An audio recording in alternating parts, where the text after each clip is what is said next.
Go no further. This ground is sacred, and you are not welcome here. Turn back now.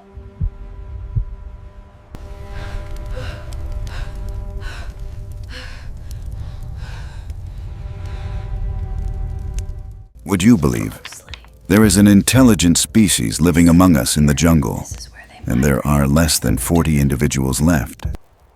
In 1990, deep within the untouched wilds of Northern California, a forestry officer named Mary Whitlock stumbled upon a secret hidden for generations.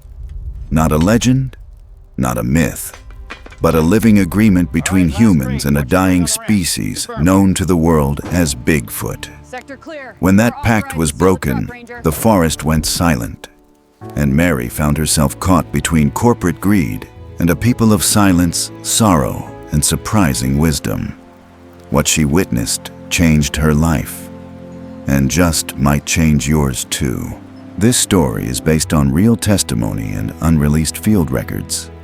It's not just about Bigfoot, it's about trust, survival, and the quiet ways the earth still speaks, if we're willing to listen. And now, dear viewer, we'd love to know, where are you watching from? What's your name? Could this story reach someone who still believes in kindness and the unseen? Drop us a comment to say hello. And if this story touched you, consider liking the video and subscribing to join a community that protects the legends worth listening to. From us to you, thank you for being here. The morning mist settled low over the Klamath, not thick enough to blind, but dense enough to blur the edges of things. Trees with bent shoulders, stones half buried in thawed mud. The sky itself lost in a pale haze. It was early spring, 1990, and the forest should have been waking up by now. Should have been full of the noise of robins and woodpeckers, of dripping branches and trickling meltwater. But not this morning. This trail refused to sing. Mary Whitlock adjusted the strap of her Forest Service pack and stepped quietly onto Trail 56, the mud slick beneath her boots. Her breath left small clouds in the cool air. Every sound she made felt too loud. The creak of her jacket, the quiet click of her compass flipping open. The wind was soft, constant, but even that seemed stifled, like something pressing down on the canopy, squeezing the usual rustle out of the trees. She paused after a dozen steps, looking back, as if to be sure the forest road had truly vanished behind her. It had. Nothing but forest now. And that was how she liked it. Out here, there were no people asking if she was doing okay after all these years. No awkward silences after someone mentioned a family. No sudden shifting of eyes when she didn't respond fast enough. Just trees, just work. That was enough. In her coat pocket, she felt the slight rectangular shape she always carried. Her daughter's notebook, small, pink, worn thin at the spine. She never opened it. She just needed it to be there. She kept walking. Up ahead, Trail 56 dipped into a slight hollow, the ground soggy from melt. The air smelled faintly of wet iron and pine. 12 years she'd been walking trails like this. She knew every kind of storm damage, wind throw, ice shear, mudslide. She knew the difference between what the forest did and what it didn't, what it couldn't. The maintenance team hadn't been dramatic in their report, but they'd refused to return. Said something wasn't right. Said trees had been moved. Said the forest felt angry. Mary didn't believe in that sort of talk. Not out loud, anyway. She crouched beside the first fallen tree. Straight, healthy, snapped clean near the base. Not twisted, not rotted. Just toppled. The roots had been ripped sideways out of the earth like someone had shoved it with their shoulder. 8 feet high. She circled it slowly, noting the pattern of the tear in the earth, the disturbed lichen. She photographed it, logged it. Nothing spiritual about it, nothing mystical, just a report to write, just facts. But the silence was growing. At first, she'd heard birds, a finch maybe. The river, faint and cheerful. A chipmunk scampering through underbrush. But the deeper she went, the more everything peeled away. It was like descending into a still pond. No insects, no rustle. The air stopped buzzing. Even the wind, though steady, stirred nothing. Trees swayed. Leaves didn't speak. She turned slowly in place. No motion in the branches. Just the sound of her own blood, a hollow thrum in her ears. It was like that night again. The night the flood came. When her truck went silent for just a moment before the roar hit. Her husband's voice mid-sentence, cut off. Her daughter's hand in hers. And then gone. Mary shook her head hard and knelt by the wooden boundary posts. They were heavy, thick-cut. Drove in deep by the trail crew just last month. One of them now lay 6 meters off trail, like it had been yanked and tossed by a careless child. She frowned, wiped her glove against the splintered end. No claw marks, no burn. Just brute force. And not a single track from heavy machinery. No tire marks, no treads. Just raw mud. And then the footprint. She saw it just beyond the post, near the base of a moss-covered boulder. It didn't leap out at first. It never did. You had to look wrong to see it. A depression too smooth, a shape too deliberate. When she stepped closer, her eyes widened slightly. 18 inches long, over 7 wide, deep. Too deep for her weight to replicate. Something 2, maybe 3 times her size had pressed into that earth. Not sunk, stepped, no drag, no toe pick. She pulled a ruler from her side pouch. Measured, 43 centimeters long. The earth still damp, but not fresh enough to pick up tread details. The toes were round. 5 of them. No claws. Mary stood still for a long time, not because she believed, but because she didn't know what else to do. She wrote it down. The measurement, the location, no commentary, no assumptions, just ink on paper, the way she liked it. And then the rock landed. Not hard, not loud, but close.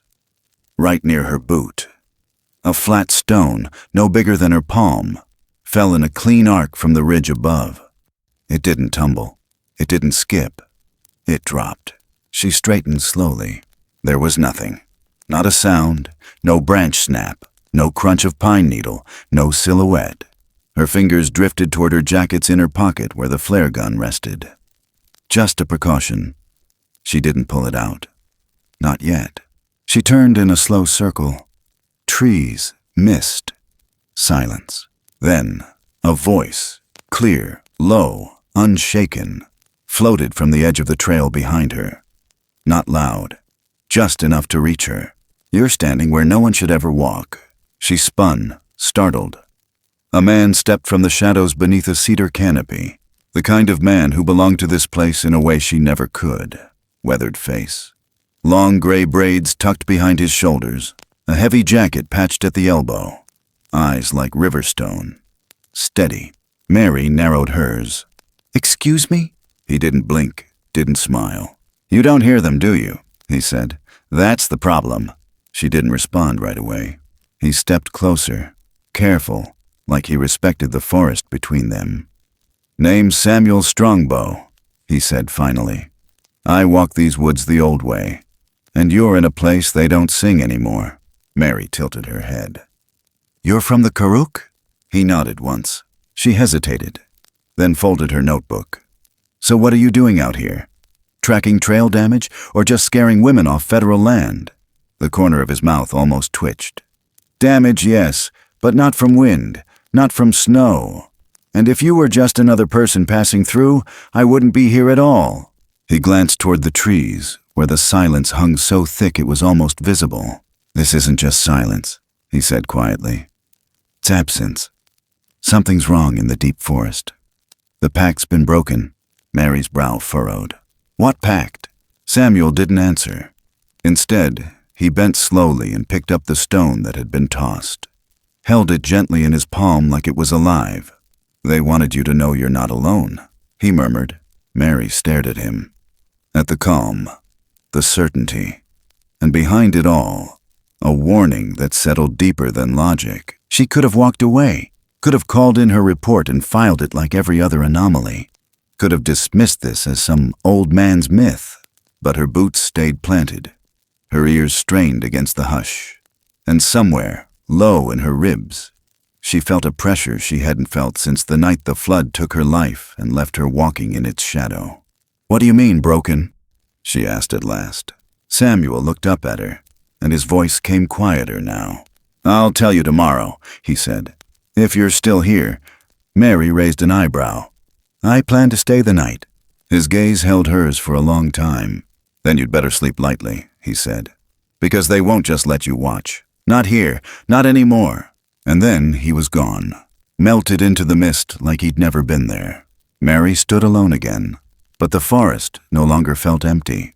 It felt awake and watching. The forest didn't speak that morning either. It only breathed, slow, low, thick with something unspoken. Mary stood at the same clearing where the great pine had been shoved clean from the earth, her boots planted in the same indent where she'd measured that oversized footprint. The damp ground still held the silence like a bruise. Light filtered through the canopy in pale gold, fractured by mist, never quite landing. She could hear her own pulse louder than the birds, because there were still no birds. And Samuel Strongbow stood across from her, steady as bark, quiet as moss. He hadn't said a word since they returned to this spot, as if waiting for the forest itself to grant permission. He stared into the trees like they were whispering to him. Maybe they were. Mary cleared her throat, not because she needed to, but because silence felt heavier when you let it stretch too long. "So," she said, "are you going to tell me what I'm doing wrong, or just stand there like a monument?" Samuel's eyes moved to her, not sharp, not soft, just measured. "You don't hear it, do you?" he said. She huffed, folding her arms. "You already asked me that yesterday." He nodded, as if she'd confirmed something. "Then that's still the problem. I'm not here for riddles," she replied. "I'm here because someone ripped a tree out of the ground and threw a guardrail post like it was kindling. If there's something dangerous out here, it's my job to document it, not to feel it." "You think this forest lives by your job description?" he asked, not unkindly. Mary didn't answer, because she knew she'd already stepped into something bigger than reports and hazard flags. Samuel walked forward slowly and knelt beside the half-uplifted root ball. He touched the soil, not to examine, not to measure, but like someone checking the breath of a sleeping thing. "This part of the forest," he said, "doesn't forget." She narrowed her eyes. "Forget what?" He didn't look at her. "There was a winter, 70 years ago. No game. Ice thick as stone. Snow fell for 9 days straight. The river froze. Our people were starving. My grandfather was young then, a hunter. Walked farther than he ever had, past the boundary stones." Mary didn't interrupt. Something in his voice had shifted, lower, fuller, like he wasn't talking to her but to the trees around them, or to someone long gone. He tracked a deer, found it, took it down, and while he was hauling it back, he saw them. He finally looked at her then, and his eyes weren't searching for belief. They were delivering fact. There was a family, not human, not animal, covered in hair like winter fur, but walking like us, holding a little one, starving. The mother was skin and bones, the child barely able to lift its head. Mary swallowed but said nothing. My grandfather stopped, cut off a quarter of the deer, left it by a rock, walked backward 20 steps, and waited. He stood up now, brushing his hands off on his jeans. They came, took the meat, didn't look at him, didn't growl, just accepted. That night he found fresh salmon on his doorstep, clean, no prints, no trapline missing fish, just there. Mary shifted slightly. "You're telling me you think—" "I'm telling you," he said gently, "that there's been an agreement. One that's lasted longer than either of our governments.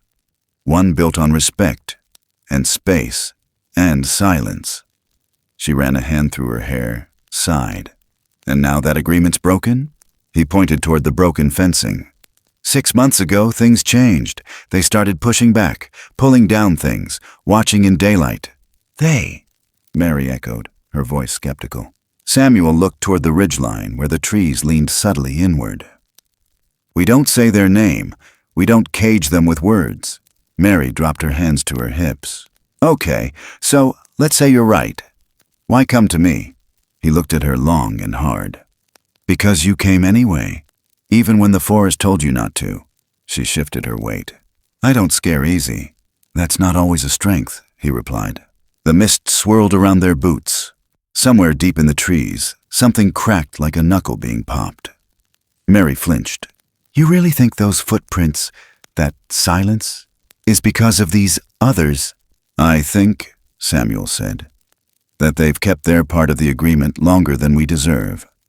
And now something is crawling through their land, beneath their roots, stirring old blood. And it's not them breaking the pact. It's something else. Mary exhaled through her nose. Like what? He didn't answer. Only stepped toward her, voice lower now.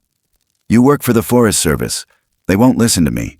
They haven't for 100 years, but maybe they'll listen to one of their own. She looked back at the trail, as if she could still see her boot prints leading in. Are you asking me to stop investigating? I'm asking you not to push deeper, he said. Not yet. Let it settle. Let them grieve. Something has shaken their house. Don't barge through it like you own the place. Mary's jaw tightened. I spent 13 years trying not to feel anything, she said softly. Because the one time I did, I lost everything. My husband, my daughter. I couldn't save them. I couldn't even scream. Samuel watched her unmoved. She stared at him. So now I document. I measure. I map. Because if I don't write it down, it slips away. And I'm not losing anything else to silence. He didn't reply right away. Then he said, You think you're doing this for them? But maybe you're still trying to prove something to the part of you that never made it out of that flood. Mary looked away, jaw clenched. You want to help? Samuel asked. Fine, but you won't find answers behind a desk or a satellite photo. You'll have to see the world as they do. Smell it, feel it, understand what it means to have no courtroom, no newspaper, no graveyard. She squared her shoulders. Then show me. He raised an eyebrow. You're serious? If I don't go, she said. I'm walking away again, and I've done enough of that in my life. Samuel exhaled through his nose, turned, looked up the ridge. Then you stay here tonight, he said. By yourself, on the old Firewatch platform. They'll come if they want. And if they don't, you'll still feel the air move. Mary lifted her chin. And what do I do if they show up? He looked over his shoulder. Don't run. Don't reach for fire, and don't ever point anything at them, especially not something that looks like a weapon. She didn't blink. You think I'm afraid? I think, he said. They were deciding if they should be. The light thinned. The clouds began to close the sky. And somewhere, far off in the quiet green, the trees started to lean just slightly westward, as if drawn to something deep beneath the roots. Mary turned back toward the trail, already mapping the safest way up to the platform ruins before dusk hit. She didn't look back to see if Samuel was still watching her. But he was, and he didn't move until she vanished into the mist. The Firewatch platform had long since crumbled, leaving behind only a concrete slab, half swallowed by moss and memories. The steel anchors that once held the lookout tower in place were now rusted stumps, jutting out like broken teeth. Mary stood in the fading light, her breath fogging in the chill that settled faster than she expected. The sun was gone, but the sky hadn't turned black yet. Just that eerie shade of blue that always felt like a held breath before night exhaled. She pitched her tent in the middle of the slab, a small green dome barely tall enough to sit upright in. She laid out her sleeping bag, tucked the flare gun beside it, set a pot of water to boil over a small backpacking stove. The firelight flickered low, the kind of glow that never really pushed back the dark, just carved a little circle inside it. There was no storm in the air, no frost, no rain, and yet the cold wrapped around her wrists like something intentional, the kind of cold that whispered warnings instead of biting. She ate in silence, a tin of beans, A protein bar. Her radio stayed off. The stillness around her wasn't the kind that needed breaking.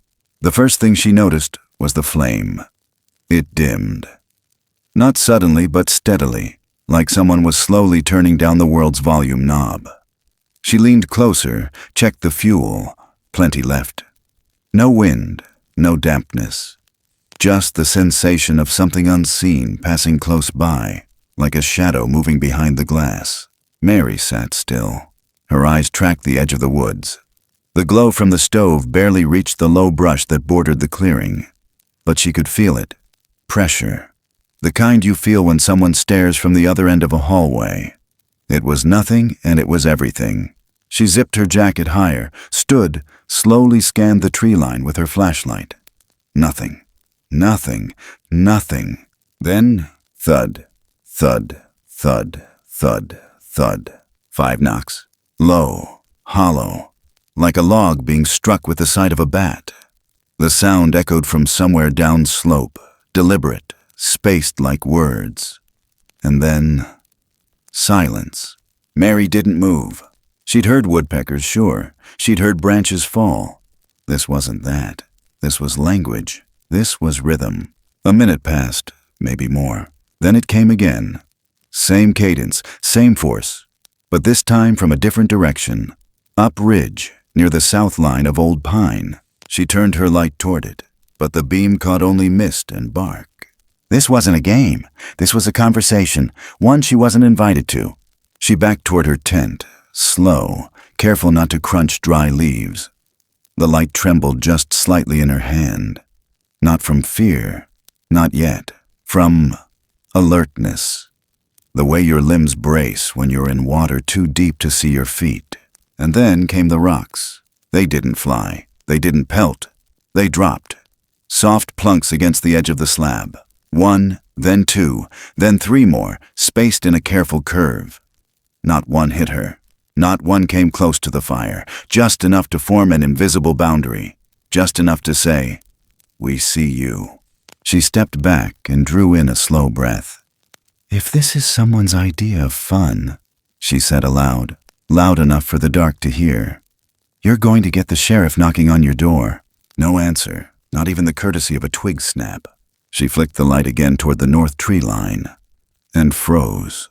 There, between 2 ponderosas, maybe 30 feet away, something stood. Tall, still, half hidden behind a trunk thick enough to shield most of its form.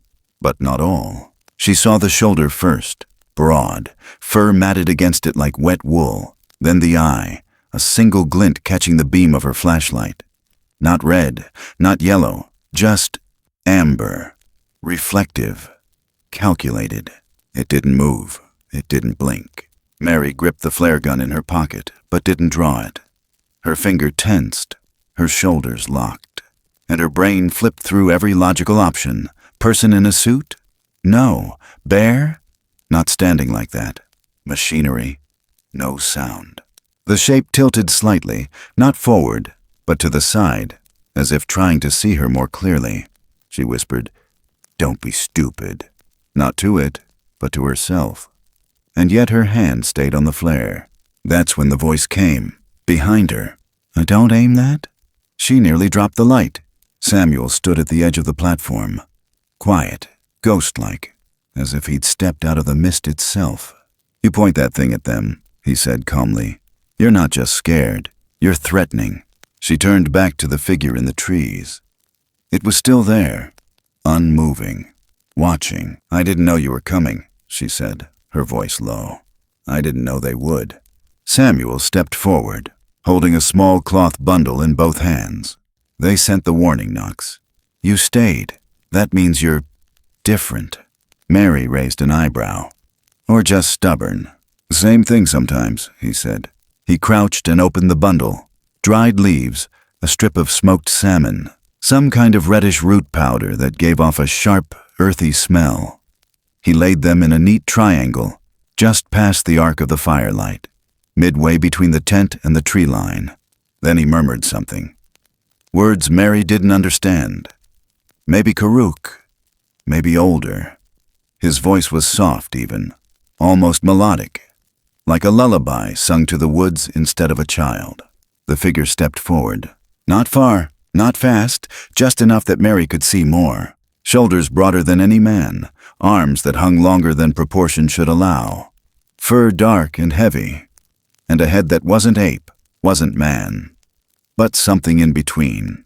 Intelligent, ancient, tired. It didn't bare teeth. It didn't roar. It lowered its head, just slightly, just enough to be unmistakable. Then it bent, knees folding smoothly, and sniffed the offering. Mary didn't realize she was holding her breath until the pressure behind her eyes made her dizzy. The creature touched the dried fish, then pulled back. Its head turned toward Samuel, then toward her, and then it stepped back into the trees. No noise, no rustle. The knocks didn't come again. Samuel stood, brushed off his knees, and looked at her. "Well?" he asked. She blinked at him. "Well, what? You just shared a table with the people who've never sat at one." She looked down at the offering, untouched but acknowledged. "That's what this was? Dinner?" "It was trust," he said. "One bite at a time." Mary's legs gave a little and she sat heavily on the concrete. Her flashlight flickered. She didn't bother fixing it.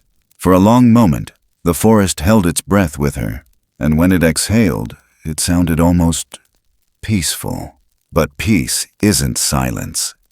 And silence, Mary knew now, wasn't empty. She glanced toward the woods where the eyes had been.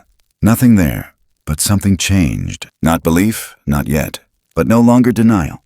And when Samuel whispered, "Tomorrow, I'll show you why they're angry," she didn't argue, because now the silence had weight, and she was ready to carry it. By morning, the light had changed. Not brighter, not softer, just different. It came through the trees like it had second thoughts, slipping sideways between trunks and hanging in the mist like smoke that didn't want to rise. Mary hadn't slept much, maybe an hour, maybe less. She didn't count. The night had been too quiet to rest and too full to forget. She packed in silence, her movements slow, deliberate. The tent came down. The stove cooled. Her fingers moved by memory, not thought. The flare gun stayed in her pocket. It always stayed close now. Samuel was waiting just off the trail, as if he knew the exact minute she'd emerge. Maybe he did. They didn't speak as they walked. The path was narrow, a sliver of dirt and root that followed the river's curve like a scar. On either side, the forest leaned inward, as though trying to hear their thoughts. Water rushed below, not loud, but constant, a sound that steadied the air. It took them nearly an hour to reach his place. A cabin nestled in the trees, so blended into the slope it almost didn't exist. Wood faded gray with age, moss creeping up the stone chimney. No satellite dish, no tire tracks, just a hand-carved post by the door that read, "Strongbow." Mary stepped onto the porch and felt the shift immediately. This wasn't a house. It was a threshold, the kind of place where time settled in corners and stories curled into floorboards. Inside, the air smelled of cedar and smoked fish. No plastic, no hum of electricity, just the warmth of lived-in wood. The walls were lined with shelves, not with books, but with objects. Baskets, feathers, stone tools, old nets, small totems. Above the fireplace, a faded photograph of a man in full regalia stood framed beside a younger version of Samuel. Same eyes, same posture. He gestured for her to sit at the table. The surface was scratched, uneven, stained from decades of use. He placed a rolled canvas on it, old, frayed, held together by a single leather tie. Mary leaned forward as he unrolled it. It wasn't a map she'd ever seen before. No labeled roads, no grid lines, no elevation marks. Just curves, hand-drawn valleys, dots clustered in strange symmetry, swirls and spirals that didn't align with topographic logic, and three shapes, almost like family crests, drawn in different corners, each with symbols she didn't recognize. Samuel tapped the center. "That's the heart," he said quietly. They don't call it anything, because names are for things you own. You don't name something older than your language. Mary studied it. This isn't from the Forest Service. It's from memory, he said. Passed down, added to, but never changed. She looked at the outer edges, where markings faded into blank canvas. What do these mean? Territory lines, he said. Loose ones. They shift, but they're understood. 3 families, 3 groups. They move with the seasons. They meet when they need to, but they stay apart when peace is easier than counsel. And how many of them are there? She asked. He hesitated. 43, maybe less now. Mary stared at the number. 43. Not dozens, not legends, a population, a count. Why are you showing me this? She asked, softer now. Because someone needs to know, Samuel replied. Not believe, just know. He pointed to a crescent shape near the eastern ridge. This is where a child was taken. Long time ago, our child, a little girl, swept down river during the spring melt, gone before anyone could reach her. Mary's chest tightened. She didn't interrupt. We searched all night, he continued. My cousin's daughter, barefoot in the dark. Every hour that passed felt like another layer of grief being welded into bone. But come morning, we found her, curled up on the sandbank, alive, unharmed. He paused. No tracks, no footprints, no drag marks, just moss laid out like a cradle, and nearby, prints too large for any man. A single strand of hair, coarse, dark, not human. Mary stared at him, her voice thin. And you're sure they did it? Samuel looked her straight in the eye. I'm sure no one else could have. She looked down at the map. Her fingers brushed one of the spirals. She thought of her daughter, of the way silence fell before the flood took the road, the truck, the laughter. There had been no hand to lift her child from the current, no cradle of moss. She swallowed the thought before it could grow teeth. Samuel gently pushed the map aside and pulled forward another sheet.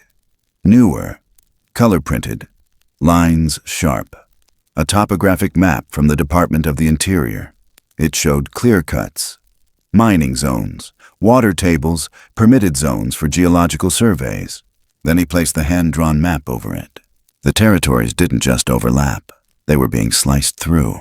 These areas here, he said, pointing to 3 red-inked zones on the federal map. These are new permits, signed 6 months ago. Blasting, exploration, core samples. No full-scale mining yet, but... He didn't finish the sentence. Mary could feel what came next. They're detonating inside the heart, she said quietly. Samuel nodded. And when you break open a chest, don't be surprised if the ribs fight back. Mary leaned back, ran a hand down her face. Why me? Why not go public? Why not tell the Bureau of Land Management? Why not sue? Because courtrooms don't see what isn't cataloged, Samuel said. Because you can't put a name to a people who never wanted to be seen. And because if they go public, it won't be to ask for help. It'll be to disappear for good. She looked at him, at the lines on his face, at the steadiness in his voice. So what do you want from me? He reached into the corner and lifted an old binder. Inside were field reports, photos, coordinates, printouts of recent seismic activity. I want you to find out who's really signing those permits, he said. Not the name on the paper, the real names, the ones who benefit, the ones who want silence because it's easier to mine than to explain what lies under their drills. Mary flipped through the pages, her mind already ticking. She could access the Forest Service system. She could cross-reference permits with zoning lines. She could track shipment logs. But that wasn't what weighed on her now. It was the memory of a footprint in soft earth, of 5 knocks in the dark, of a gaze that didn't flinch, didn't challenge, just watched and waited. She stood, the map still open in front of her. And if I go back, she said slowly, if I push this, what happens if someone tries to stop me? Samuel didn't blink. Then they'll find out the forest remembers. She looked at the photograph on the wall again. The young man, the elder beside him, eyes locked into hers from a past that had never been written down. I don't know if I can fix this, she whispered. He walked to the door, opened it. "No one's asking you to fix it," he said. "But someone has to stop pretending they don't hear the knocks." Outside, the wind picked up. Not strong, just steady, as if the trees were readying themselves. Mary stepped out, the weight of her pack nothing compared to the weight in her chest. The map was burned into her memory now. Not the lines, not the symbols, but the spaces between them, and for the first time in 13 years, she wasn't walking away from what hurt. She was walking toward it. By late afternoon, the sky above the treetops had mellowed into a pale honey gold, soft as breath. The light filtered through the canopy in long amber shafts, stretching across bark and stone like the last warm hands of daylight. Down below, in the folds of the Klamath forest, Mary moved quietly behind Samuel. His footsteps were soundless, as though the ground itself had known him too long to resist his weight. She carried nothing but a drawstring canvas bag over her shoulder. Inside, smoked salmon wrapped in butcher paper, dried berries gathered earlier that morning, and a small pouch of medicinal root. Samuel had ground himself. Mullein, wild ginger, and powdered cedar.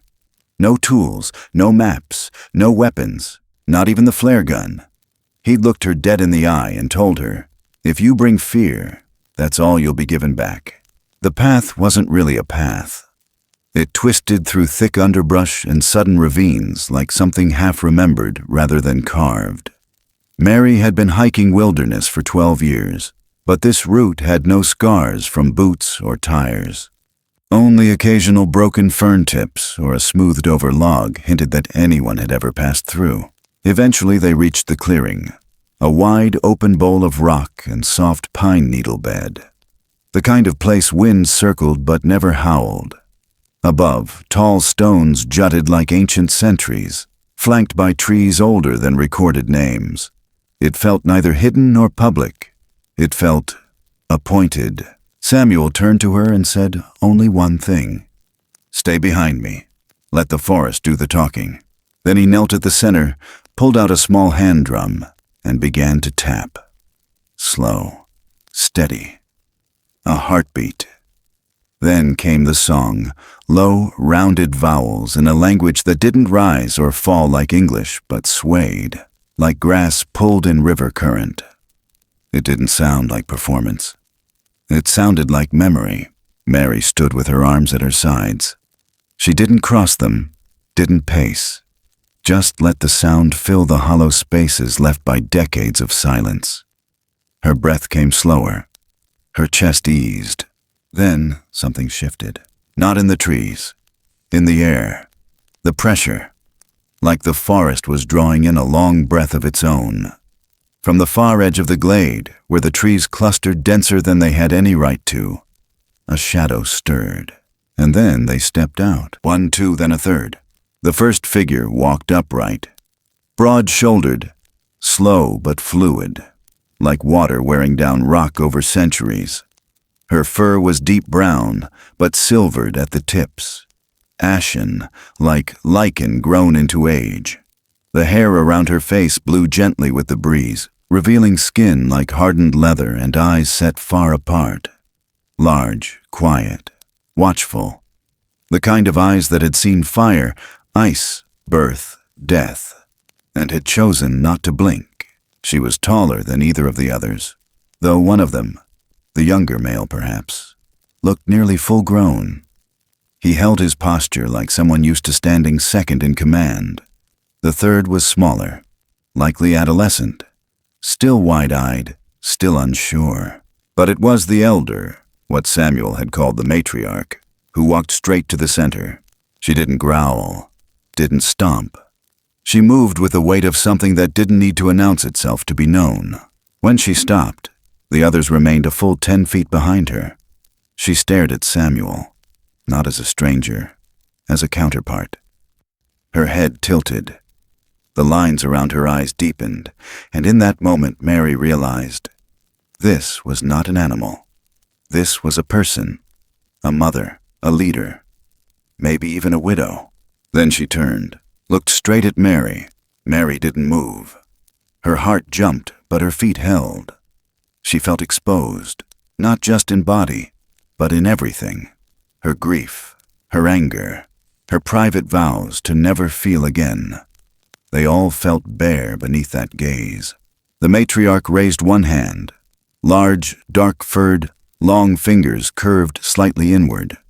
In her palm, a charred root, still black at one end, twisted, burned, the other half stained with soot and time. She stepped forward and placed it on the earth between them. Mary glanced at Samuel. He nodded, just once. "She's not accusing," he whispered. "She's telling." Mary understood. The root wasn't proof. It was pain. She crouched slowly, one knee to the ground, and stared at the object. The burned end looked like something pulled from the edge of an explosion, cracked, seared, dry as bone. She didn't touch it. She just looked. The matriarch turned, walked back toward the others, then let out a low rumble. Not angry, not threatening. It sounded almost like sorrow made physical. She turned again, beckoned with emotion not unlike a soldier signaling to move out. Samuel glanced at Mary. "They're asking us to see." And so they followed. The terrain changed. Harder rock, less undergrowth, trees farther apart, like something had scared them into growing with distance. The matriarch led. The others flanked, walking close but never touching. Mary noticed how they moved around fallen logs without snapping branches, how they placed their weight with the awareness of something that didn't wish to leave marks. Then the smell hit her. Burnt dirt, char, a hint of something chemical. They crested a ridge and there it was, a crater. Not deep, but wide, maybe 30 feet across. The ground around it cracked like dry clay. Trees lay in a shattered starburst. Bark split, roots exposed. Mary stepped carefully to the edge.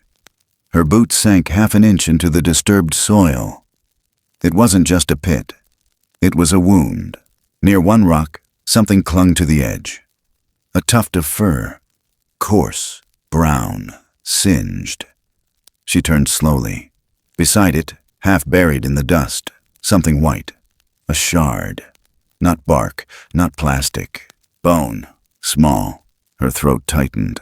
Samuel's voice came low. There were 2 of them here, children, caught in the blast. Mary took a half step back. Her jaw clenched. She felt the bottom of her ribs tighten, the memory rising from where she'd buried it. Flash flood, passenger seat. Little hand slipping from hers beneath rising water. She bent down, slowly, placed a hand on the charred soil. It was still warm beneath the surface. Not from sun, from memory. Tears welled fast. She didn't try to stop them. She whispered, more to the air than to anyone else. "I'm so sorry." The matriarch stepped forward, stooped. She drew one claw gently across the soil, starting at her feet, ending at Mary's. A single shallow line, like a path carved between their 2 places. Mary understood. It wasn't just mourning, it was invitation, responsibility. She spoke through tears. "I will do what I can. I don't know what that means yet, but I will."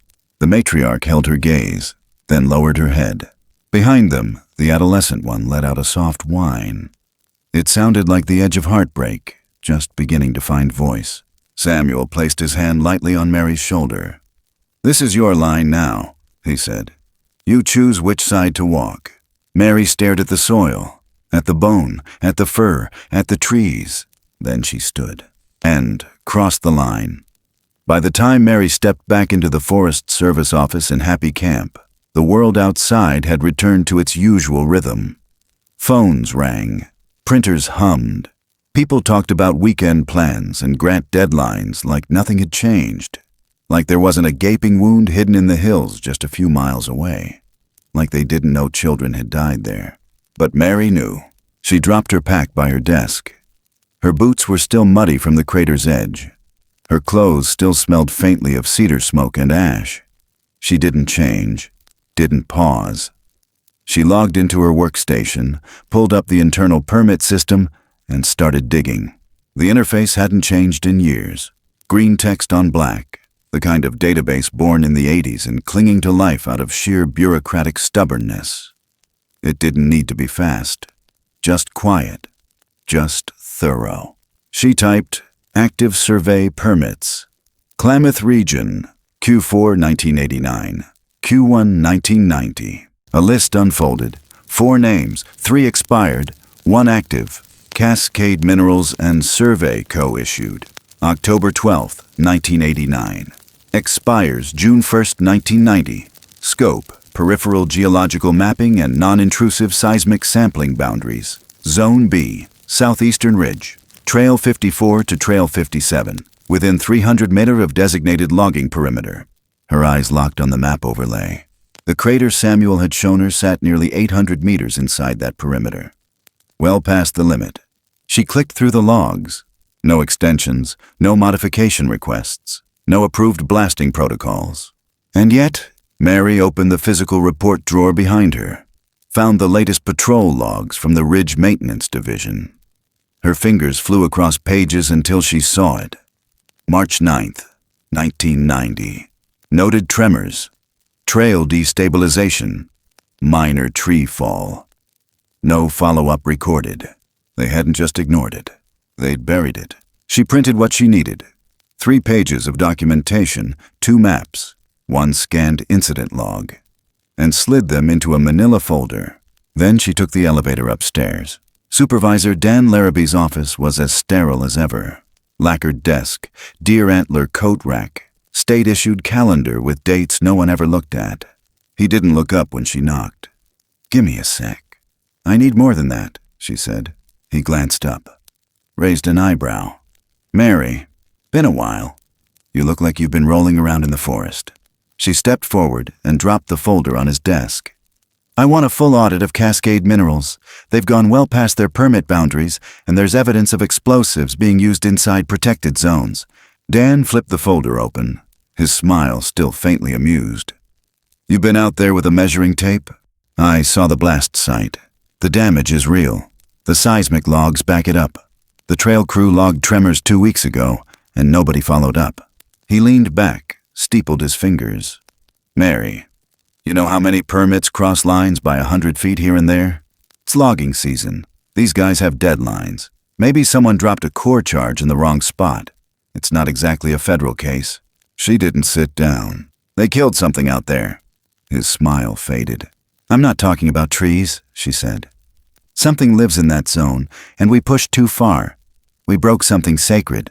Dan's jaw shifted slightly. "You mean wildlife?" "I mean territory," she said. "Shared space. Call it what you want. But if they don't stop, we're going to lose more than just habitat." He closed the folder. "You've been spending too much time with that old Karak man, haven't you?" "I've been spending time with the truth." "Mary!" She leaned forward, voice low and unshaken. "This isn't about folklore. It's about damage. I want a federal review. That could bring in media, lawsuits. Then maybe people will start asking the right questions." He looked at her long, eyes narrowing like a man measuring a risk. "You sure you want to go to war over this?" "I'm already in it." Later that day, she filed a formal report with the Federal Resource Protection Board. No mention of footprints, no mention of knocks in the dark. Just photographs, coordinates, permit violations, a professional's language masking a truth too old for paper. 2 days passed. Then came the call. A liaison from the Department of the Interior confirmed that Mary's report matched other scattered concerns. Wildlife migration drop-offs, altered stream flow, soil fractures. She'd connected the dots they hadn't been able to. An inspection team was being assembled. She sat back in her chair, staring at the blinking cursor on her screen. That night, she and Samuel returned to the crater, this time with a camera, measuring tape and gloves. They worked in silence. She took photos from 3 angles, collected samples of soil, documented tree fall direction, logged dimensions of the pit. Samuel stood guard, watching the woods. They found a mangled shard of metal buried at the edge of the blast zone, jagged, blackened, and stamped faintly with a half-burned logo. The word Cascade could just barely be read beneath a smear of soot. She bagged it, marked it as evidence. Then they heard it. A low growl of an engine, muffled but unmistakable, rolling through the distance. Samuel's eyes flicked east. Someone's watching. The truck didn't come closer, didn't flash lights. It just hovered on the far road for a few minutes, then vanished. The message was clear. When Mary drove back toward town that night, she noticed a white pickup in her rearview mirror. Stayed 2 car lengths back, followed her all the way to the gas station, disappeared only when she pulled into the lit parking lot. She didn't speak of it. She didn't have to. By now, she understood how silence worked. It wasn't just a lack of sound. It was the pressure of what was being kept from ever being heard. She kept driving, and with each mile, the map inside her mind, the one Samuel had unrolled on that old wooden table, etched itself deeper into her bones, not with borders, but with loss. And if no one else would protect what lived between those lines, she would. The morning fog over Happy Camp lingered longer than usual, clinging to the hills like a secret not ready to lift. Mary sat at her desk, fingers hovering over the keyboard, not typing yet, just staring at the screen, reading her own words again and again before sending them off into the void of federal review. The evidence was there. The coordinates, the photos, the soil samples, the seismic log entries, the jagged metal shard from the blast site with the charred remains of Cascade's logo still half visible. All of it now compiled into a packet that didn't say Bigfoot or matriarch or truce, just unauthorized blasting, habitat destruction, violation of permit conditions. She wrote it in their language, because that was the only way anyone in power ever listened. When she hit send, something in her chest fluttered. Not relief, not victory, just motion. As if something buried had finally stirred from where it had been trapped too long beneath layers of survival and silence. By noon, she was called upstairs. The door to Larrabee's office was already open when she reached it, and inside were 2 men she didn't recognize. Dark suits, no visible badges, quiet postures. Government, clearly. Not law enforcement, not yet. Investigators. The room smelled like wood polish and nerves. Dan gestured to the empty chair. "Mary, come in." She sat. No handshake, no smile. One of the men, older, thinning hair and thin lips, opened a brown folder without looking up.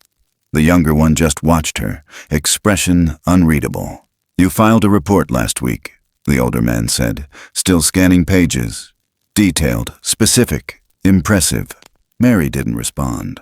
The man looked up. "It's rare to see this level of field documentation from someone in your role. Most trail supervisors don't gather soil samples or analyze seismic drift data." "I wasn't trained to ignore what I see," she said. The younger one finally spoke. "We've had a string of disconnected complaints about Cascade minerals. Wildlife patterns disrupted, fish populations dropping, water acidity rising in streams that have never had contamination issues." Mary nodded once.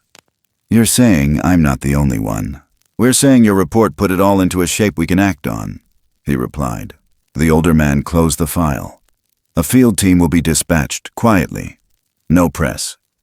We're not looking to make this a headline, but if what you've documented holds up, Cascade's federal contract will be frozen, possibly revoked."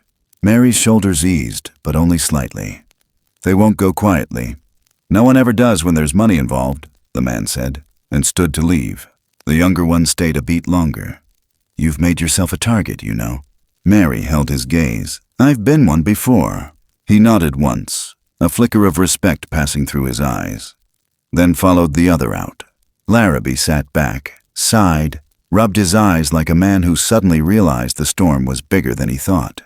"You know, when I hired you 12 years ago, I thought you'd be the one who kept her head down. Just did the job." Mary stood, quiet and steady. "I did, for a long time." And then she left.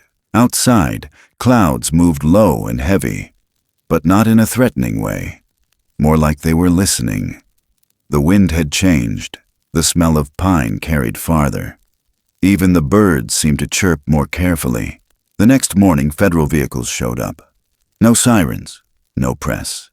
Just black tires on damp roads and clipboards held close to chest. Mary wasn't invited, but she was seen. A glance here, a nod there. Enough to know she hadn't been dismissed. She watched from the edge of the trail as the inspection team stepped through brush and ducked under branches. They carried instruments, not weapons. It felt like the beginning of something right. 3 days later, the results came back. Illegal seismic charges. Evidence of core drilling beyond the permitted depth. Contaminated runoff from heavy machinery. A cache of unregistered explosives stored in a mobile trailer parked well inside the forest boundary. And worst of all, a paper trail. Emails, internal memos, even budget spreadsheets that proved Cascade Minerals had knowingly pushed their operations deeper into restricted zones, betting no one would bother to look closely. Fines were issued, licenses revoked, the permit suspended indefinitely pending further litigation. It should have felt like justice, but justice never brings back the dead. That night, Larrabee asked her to come by his office again. He didn't smile when she entered. He looked tired, older than he had last week. "Congratulations," he said, without warmth. "You brought down $1 million contract and made some powerful people very uncomfortable." Mary stayed standing. "I didn't do it for that." "I know," he said. "But that doesn't mean they won't come looking for someone to blame." "I only showed what they were hiding." He leaned forward. "You're lucky they didn't bury you too." There was silence between them. Then he asked, "What exactly made you chase this so hard? Why not walk away like the rest of us do when we smell something rotten?" Mary didn't speak right away. Her hand went to her coat pocket, where the soft edge of her daughter's notebook pressed against her palm. "There's something out there," she said finally. "Something we don't understand. Something we don't have a word for because we've never taken the time to earn its name. And it was harmed by what we allowed." He watched her. She met his eyes. "I couldn't walk away from that. Not again."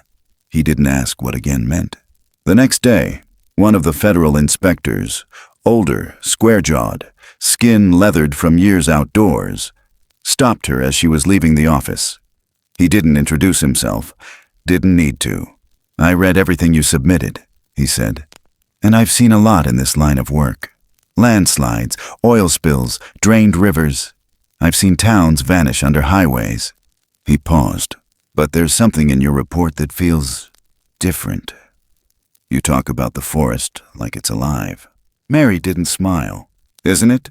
He studied her, like he was trying to decide what part of her he believed. "Tell me straight," he said. "When you were out there, did you see anything unusual? Not damage, not equipment. I mean, anything else." She knew what he was asking. Her fingers brushed the outline of the burned root Samuel had shown her. She remembered the matriarch's eyes, the sound of 5 knocks, the way the air had changed before the creature stepped into view. She could have said it, could have described the fur, the size, the smell of pine and ash, the silence that came after they left, but she didn't. She just looked at him, calm and certain, and said, "I saw a forest trying to protect itself. I saw what happens when we ignore that. That's all." He nodded. Just once. Not because he accepted it, but because he understood the line she'd chosen to draw. He walked away, and Mary stood there a little longer, watching the trees, waiting for the breeze to shift again. Because even with permits pulled and drills silenced, she knew this wasn't the end. There was still something in the earth that remembered, and something watching from the shadowed ridge that had decided, for now, to let her pass. Mary didn't sleep that night. The wind scratched against the windows of her trailer like claws on metal, but it wasn't the wind she feared anymore. Something had shifted deep in the forest, in the ground, in her bones. The rain came in waves, but her mind had long left the trailer walls. She sat in the dark with a single lamp casting its amber light across the cluttered table. Samuel was outside somewhere. She knew that. He had taken the rifle, the older one with the wooden grip that still carried the initials SS carved in. Not because he planned to use it, but because sometimes even the past needed to feel like it could protect something again. She stared at the journal. Henry's last entry. His handwriting was jagged, frantic. ink bleeding into the paper as if time had run out faster than his pen. They came back, but different, eyes of grief, no fear, no hiding. And then, scratched so hard the page nearly tore, the final words, "They remember." Outside, the forest steamed under dawn's slow exhale.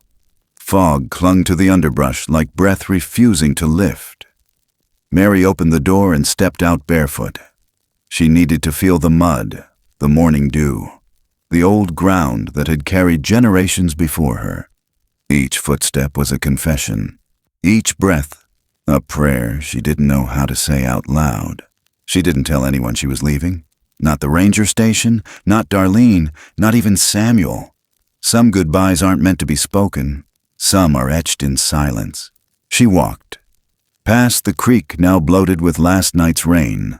Past the old salt lick where she once saw a mother deer teaching her fawn to wait before stepping. Past the bent cedar, twisted not by weather, but by memory. She followed a trail that wasn't on any map, but her body remembered. Her blood did. It was the path that led to the clearing of stones. They were already there.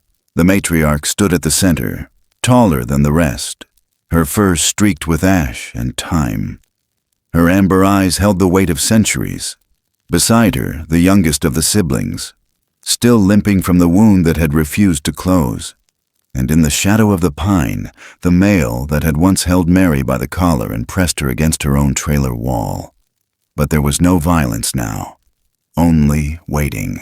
Mary stepped forward. The matriarch raised one hand, not in warning, not in threat, but in gesture. An offering, fingers thick, cracked from the cold, still wet with something darker than rain. She pointed to the center of the stone ring. Mary understood. She knelt down and placed Henry's journal there, carefully, reverently, as if it were a relic, not a record. The matriarch stepped closer, stooped down, and pressed her massive palm over the pages. There was a sound, not from her throat, but from the forest itself. A long, low vibration that traveled through the roots, the air, and Mary's chest. It didn't hurt, but it carried weight, like thunder made of memory. And then the matriarch moved aside. Behind her, Samuel appeared. His face was pale, his eyes wide. He'd followed a different trail, one Mary didn't know existed, but somehow they arrived together. Maybe that was the point. "Do you see it?" Mary whispered. Samuel nodded. His voice caught. Yeah, but he wasn't looking at the matriarch. He was looking past her, at the carcasses, half a dozen elk, arranged in a circle, their bodies intact but unmoving. No blood, no wounds, just stillness, as if something had drawn the life from them without a sound. In the center, standing beside the journal, was the youngest Bigfoot, the one with the limp, and he was crying, not loudly, but the sound. It was like a child who had forgotten how to wail properly. A soft, broken rhythm, one hand held against his chest, the other outstretched toward Mary. She didn't hesitate. She stepped into the circle. Samuel reached for her, but stopped. Some thresholds aren't meant to be crossed by two. She knelt again, this time beside the child. His fur was cold, soaked, his breathing shallow. Mary pulled the wool scarf from her neck and gently wrapped it around him. He leaned in, like instinct pulled him toward warmth he hadn't known in days. And then she heard it. A rustle behind her. Not leaves, not animals, but boots, fast, clumsy. Gunmetal glinted behind the trees. Voices followed. Deputy Rowland's voice barked a command. Words too late to be taken back. Samuel stepped forward, hands raised. "Don't fire!" But the shot had already cracked the morning. The bullet didn't hit anyone, but the matriarch roared. Not in rage, in sorrow, the kind of sound that rips clouds apart. In a single motion, she scooped the crying child into her arms and vanished into the tree line. Gone, so were the others. The forest swallowed them like breath held too long. When the rangers arrived at the clearing, there was nothing left. No bodies, no blood, no journal. just stones, wet from rain and something else no one could name. Deputy Rowland argued for weeks. Said they imagined it. Said Mary had finally snapped. Said Samuel's past made him a biased witness. But the footage from Henry's old camcorder resurfaced. Found by a hiker near Black Elk Rock. Nearly dissolved by moisture. But one frame was clear. A shadow taller than any man, holding a child wrapped in wool. Eyes glowing. The video aired once, then vanished. The ranger station was shut down for reassessment. Mary resigned. Samuel disappeared again. But some nights, when the fog settles in low and the earth feels older than it should, there's a whisper that carries through the trees near Klamath. Not words, not sound. Just a memory dressed in wind. Back in her trailer, Mary kept only one thing on the mantel now. Not a photo, not a rifle, but a handprint, pressed into dried clay. Too large for any human, too detailed for any lie. And beneath it, carved in her own hand, were the words, "They remember, so must we." And maybe that was all that mattered. Or maybe it was only the beginning. There are things in this world that science may never name, that maps may never chart, and that cameras, no matter how sharp, may never fully capture. But that doesn't make them any less real. Sometimes, the truest things are the ones we feel long before we understand them, and long after we stop trying to explain. Because in the stillness of the woods, in the hush of snowfall, or the hush inside us when we remember someone we loved, there's a language without words, a rhythm older than civilization. It doesn't ask to be proven. It only asks to be felt. Out there, beyond the edge of what we think we know, there are stories that aren't meant to be headlines or hashtags. They're meant to be passed between hearts, like lanterns in the dark. Some truths live not in books, but in gestures, in mercy, in the act of kneeling beside something misunderstood and choosing, just for a moment, not to fear it. And maybe that's the point. Maybe it's not about whether these beings are real in the way we're used to defining real. Maybe it's about whether we are real when we meet them, whether we still recognize kindness when it's not packaged in a form we expect, whether we still remember how to be stewards, not just observers, whether we still believe that even in silence, we can be understood. Because when we look past the noise, past the fear, past the fences we've built between ourselves and the wild, we remember something. Something soft. Something sacred. That compassion is older than language. That reverence doesn't need religion. That sometimes the best thing we can do for the world is to simply listen. Not every mystery needs solving. Not every shadow hides a threat, and not every goodbye means it's over. Some stories never really end. They just echo, in the trees, in the soil, in us. If this story touched something in you, we'd be honored to know what you felt. Share your thoughts in the comments. And if you'd like to walk further with us through tales of wonder, wilderness, and quiet courage, follow, subscribe, and stay close. There's more to explore, and the forest still remembers.